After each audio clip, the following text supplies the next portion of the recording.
Layoffs hit Hasbro, including some on the D&D team. Not again! Hasbro has announced layoffs of, quote, fewer than 100 people, including at least 4 on the Wizards of the Coast team. Among those laid off was Dixon DeBow, who was previously the Creator Relations Associate for the D&D brand. Dixon's layoff was especially surprising given that he had emerged as one of the key bridges between D&D community members and influencers and Wizards of the Coast and had helped to repair D&D's image in the aftermath of the OGL scandal. Now, these layoffs come as Hasbro announced a 5% decline in revenue for Wizards of the Coast compared to the same time last year. This was largely because of Baldur's Gate 3's strong performance last year and the lack of a similarly strong performer this year, as opposed to any overall weak sales. Overall, Hasbro now says that Wizards' performance in 2024 is projected to decline by 1% compared to 2023's numbers. We'll note that Hasbro still reported net earnings of $498 million for 2024 so far, with earnings before interest, taxes, depreciation, and amortization being $893 million, or an increase of 28%. Wizards' operating profit for the year is $551 million, which is by far the most profitable segment of Hasbro. Hasbro also announced a $98 million dividend payout to shareholders.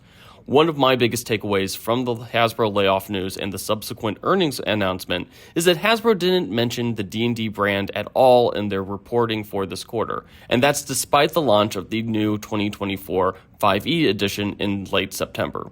Of course, that's despite Jess Lanzillo, who is one of the heads of D&D's, comments to Polygon that the 2024 Player Handbook launch sold more books than the 2014 Player's Handbook did in 2 years.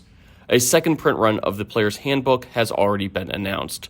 Per Lanzillo, D&D Beyond users are also creating 2024 D&D characters at a pace of about 2 to 1 compared to 2014 D&D characters. So at least from Wizards communication, it seems like the 2024 launch is going well, but Hasbro isn't talking about it at all to investors and shareholders.